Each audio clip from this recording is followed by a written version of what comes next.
all of these companies are just working off of brain networks, survival systems, right? The dopamine motivation reward system. It's a survival system, right?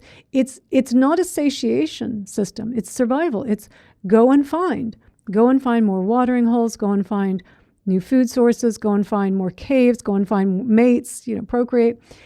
And it's not meant to bring you to satiation. It's meant to keep doing it, right? It gives you the motivation, the energy, the drive, the focus to go and get, find the watering holes. So you look all day and you find it, yay. And, kind of the dopamine gives you all that.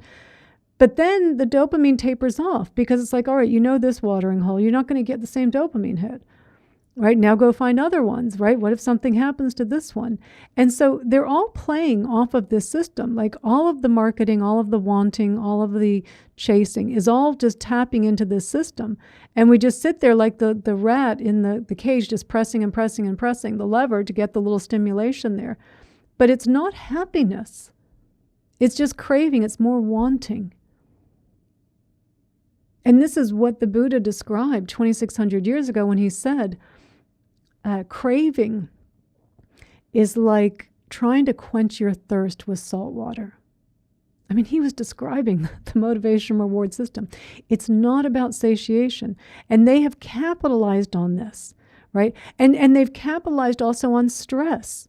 On stress, kind of bringing us in that sense of fear, and I don't feel safe anymore, and something's wrong, right? And so as we're scrolling through, right, if you're scrolling through whatever, scrolling thing, social media, news, outrage news, right, all the rage bait news that they're trying to just get your attention, they're trying to make you mindless. That is the intention of all of these. They are trying to make you mindless. And we just get lost in it. And then all of a sudden an ad comes up at the right moment. You're just outraged enough and you're just wanting enough, right? So add stress with the motivation reward system. That's exactly what I need to feel better. I'll buy that, right?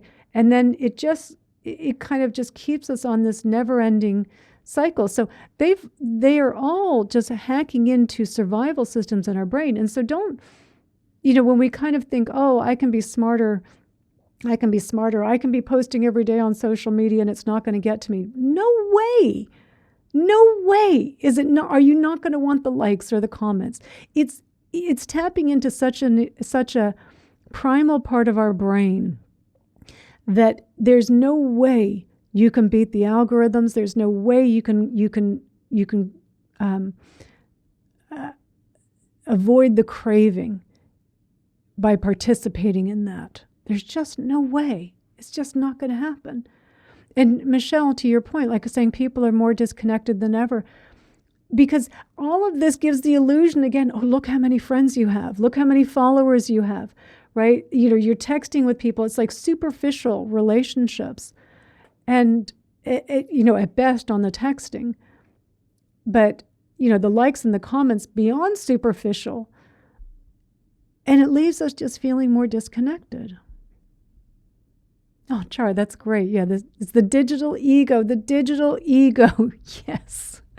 Yeah. You don't want a digital ego. It's yeah. In fact, we could say, yes, this is the, like the Ginsu knives, and they're like, they're selling like, oh, you get the knives, but wait, there's more. It's like, oh, you want the ego with all the lack and the craving and the grasping and the shame and the guilt and all that. But wait, there's more. We've got the digital ego.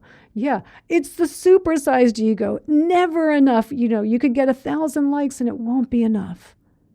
You could get the viral post today, but then if you don't get the viral post tomorrow, it's never going to be enough. Yeah, the one you have is already enough.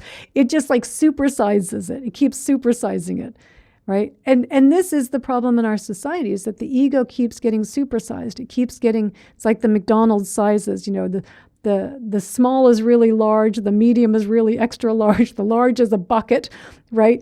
And that's what's been happening with the ego, right? It's become supersized. It's become so big. Everything in our culture, in our society, in our government, in our business, it's just all based around this sense of lack and outrage and anger.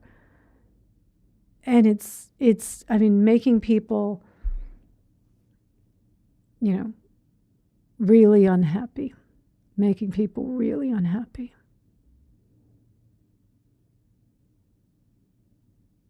So yeah, we should be aware of the conditions that that the ego thrives in. No question, social media, it thrives in. And even news, be careful on the news, right? Be careful while you're clicking on a headline. Just, pause. What am I hoping to get from this? Am I really being informed, or how much of the news is just this kind of gotcha? So much of it is just, whoops, watch my language on inside. So much of it is just ridiculous. It's not news. It's just getting us more angered, more outraged. It's not helping. So understanding all those conditions, and again, I will say this again because I'm just going to keep beating this to death. Also just recognizing when we're using our spiritual practice, when the ego is wrapping itself up in spirituality as well. It's still the ego. It's still the ego. Don't make images out of yourself as a spiritual person.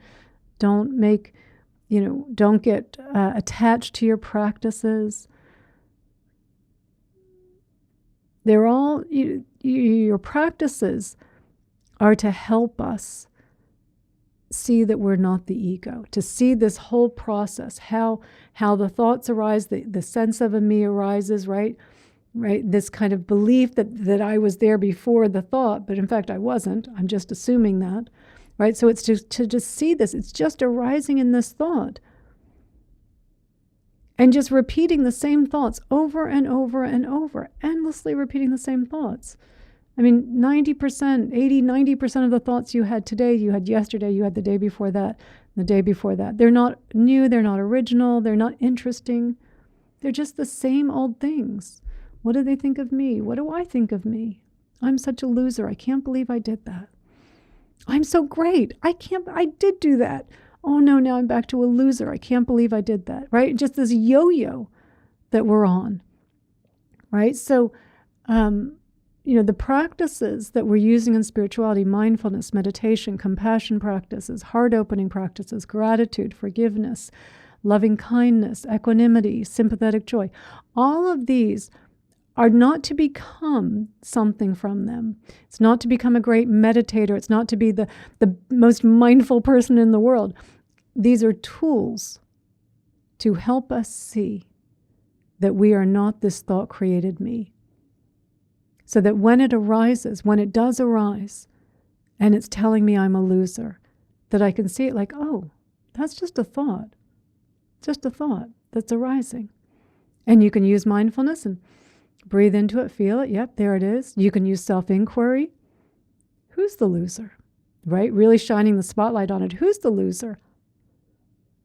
Oh, I can't find it. Right? As a way to keep seeing I'm not this. So that then as you're going about your day, you're here. You're not burdened by time. When you've got to be somewhere. Yeah. But I'm not going to be any happier when I get there.